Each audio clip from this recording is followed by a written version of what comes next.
The Witcher universe is a tangled web of monsters, magic, and morally gray choices, but beneath the sword clashes and spectral howls, it's the characters who truly haunt us. From twisted immortals to war-scarred mentors, some names echo through the continent with a weight equal to Geralt's. Let's start with the obvious. Geralt of Rivia. Think of Geralt as the ultimate monster hunter / reluctant hero. Bright white hair, steel sword in one hand, silver in the other, and a wad of potion bottles dangling from his belt like horror movie candies. First glimpsed in The Witcher in 2007, Geralt's life is mutation by design. Childhood trials in Cahir Mawr injected him with alchemical mutagens that grant superhuman reflexes, insane vision, and healing abilities that laugh in the face of most monsters. Pros: he deciphers monster weaknesses with the ease of a sommelier naming wine notes. This one hates frost and loves firebolts. His dry wit and grumpy but golden moral code make him one of gaming's most memorable anti-heroes. Cons: every potion comes with a side of blurred vision and internal bleeding. His neutrality oath often boils down to, meh, everyone sucks, and no amount of cash will buy him a different hair color. Those white locks are permanent.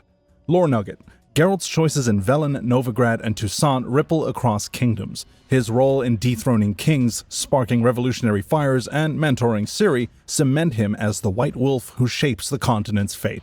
But before we ride on, if you're a noob to the channel or haven't done so already, maybe slash that like button and hit subscribe. It's a small buff for you, but a massive achievement for us. Thanks. Cirilla Fiona Elen Riannon. Princess, runaway, elder blood vessel, and now Witcher in training. Ciri storms onto the scene in The Witcher 3 Wild Hunt in 2015. Her destiny split between throne and steel. Gifted with space and time magic thanks to her elder blood lineage, think Doctor Who meets demigod. She's equally lethal with a sword and capable of blinking out of danger.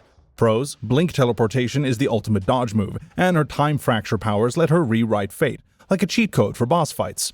Cons: everyone wants a piece of her. Templar-styled knights and spectral riders, political factions, and that much cosmic power in one person is an open invitation for getting hunted.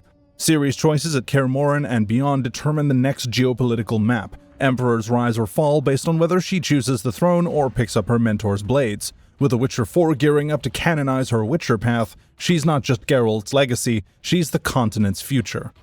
Yennefer of Vengerberg. Equal parts Ice Queen and heart on her sleeve, Yennefer debuts in The Witcher in 2007 as a towering beauty with obsidian hair and violet eyes sharp enough to cut glass. A master of chaos magic, she can bend time, teleport entire battlefields, and sculpt illusions, yet she's haunted by the sterility wrought by her own magical induction. Reality-warping spells, healing bombs, and the power to command entire armies of Nilfgaardians with nothing but a glance, balanced against her high-stakes politics of the Lodge of Sorcerers which keep her perpetually on edge, and her tempestuous on-again, off-again romance with Geralt is a walking emotional landmine. Yennefer's machinations within the Lodge and her fierce protection of Ciri as a daughter tilt the scales in Nilfgaard's invasion and the brewing mage versus king power struggles. Without her, the prophecy of the Elder Blood might have gone off the rails entirely. Triss Merigold. The ginger sorceress who stole Geralt's, well, if not his heart, then at least a few of his spare sighs. Triss first lights up Novigrad in The Witcher 2 in 2011 as a healer-turned-smuggler, darting through plague-ridden streets to spirit mages to safety. She's real good at healing magic that patches wounds mid-battle, politically savvy as advisor to King Foltest and later the Cahir Crown, plus a knack for goodwill that opens locked doors and some hearts. But she's caught in a love triangle with Yennefer and Geralt. Her big-picture moral compass sometimes crashes into realpolitik, and her magical burnout post-Battle of Sodden Hill leaves her vulnerable. Triss's rescue operations during the Northern Realms Purge and her Cahir court position keep the mage community alive, and set the stage for the Lodge's post-war fractures. Without her, Ciri's safe houses might have been a little less safe. Julian Alfred Pankratz, aka Dandelion. Bard, poet, Geralt's ride-or-die bestie, and walking FAQ for anyone who'll listen. Dandelion strums his way into The Witcher in 2007 with his lute and unabashed flair, chronicling the White Wolf's exploits, sometimes with a dash of creative license and tossing a coin to your Witcher. Pros: unbeatable network of taverns and info brothels from Oxenfurt to Toussaint, muscle memory jingles that calm a savage fiend or at least a grumpy drunk or two, and a knack for turning a scandal into chart-topping sonnets. Cons: he's squishy, and his mouth can get him kidnapped faster than monkeys steal jewels. Also, his penchant for shady liaisons occasionally forces Geralt into begrudging rescue missions. Dandelion's ballads spread Witcher legend across the continent, shaping public perception and offering Geralt a rare glimpse at how his deeds echo in tavern whispers. Without Dandelion, half the world wouldn't know the Witcher's name, let alone respect it. Emhyr var Emreis. Known in hushed tones as the White Flame, Emhyr rules Nilfgaard with ruthless precision since The Witcher 2 in 2011. Beneath his polished veneer lies a man who ordered the slaughter of Cintra, Ciri's birthplace, to secure his throne. Pros: strategic genius who can marshal legions like pawns in a blood-soaked chessboard, political chameleon disguising schemes as statecraft, and the uncanny ability to vanish from view until the final checkmate, not to mention having the greatest voice in video games. Cons: his iron grip fuels endless rebellion, and his personal vendetta against destiny, i.e. Ciri, blinds him to the broader game. Emhyr's secret identity as Ciri's father and his bid to wed her to the Nilfgaardian crown warp the continent's alliances. Every treaty signed or blood spilled traces back to Emhyr's will. Cahir Mawr Dyffryn ep Ceallach. The Nilfgaardian knight sent to seize Ciri only to fall for her instead, a plot twist CDPR fans still revere. Cahir gallops in during Wild Hunt, visage scarred, armor gleaming, loyalty split between crown and conscience. Pros: masterful swordplay that matches Geralt's own speed, unwavering dedication once his heart chooses, and enough tactical savvy to desert an empire mid-campaign. Cons: branded a traitor to all sides, assassin hunters, Nilfgaardian generals, and Ciri herself, who must learn to trust him. Lore pivot: Cahir's defection accelerates Ciri's escape from Nilfgaard, binds him to the Cahir Mawr Witchers, and proves that even the most rigid orders can fracture under the weight of love. Vesemir.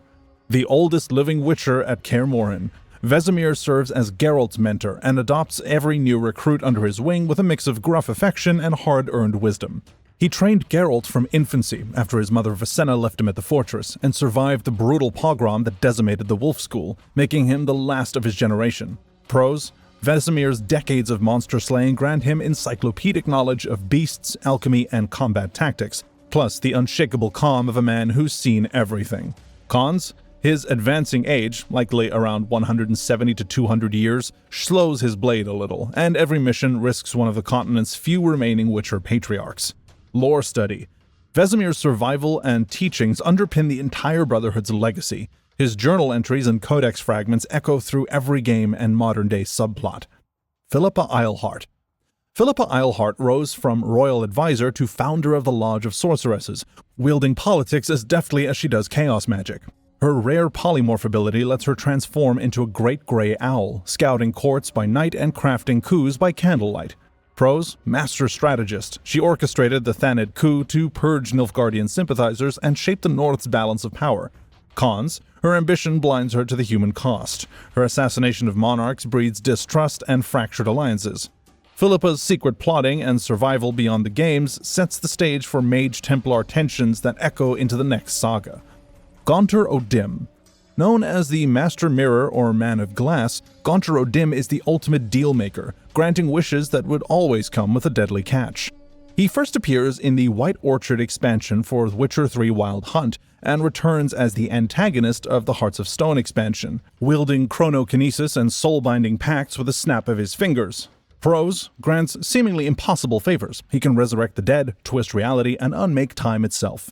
Cons: every contract is rigged to trap your soul, and outwitting him demands riddles that test a Witcher's very essence. O'Dimm's bargains in Oxenfurt and beyond hint at a primal force, older than both Witchers and monsters. His existence blurs the line between myth and nightmare. Olgierd von Everec. The titular noble of Hearts of Stone, Olgierd von Everec traded his emotions for unending life, only to find eternity hollow without love.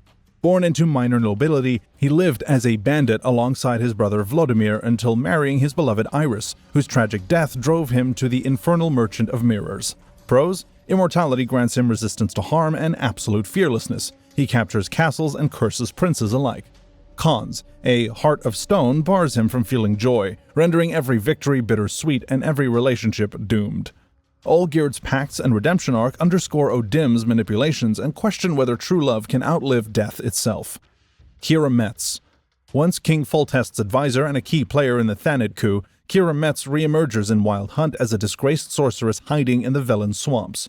After being defenestrated on Thanet Island, she adopts the guise of a local wise woman, using barrier magic and potion lore to aid Geralt in locating Ciri. Pros: brilliant alchemist who crafts unique mutagens and can help lift island curses.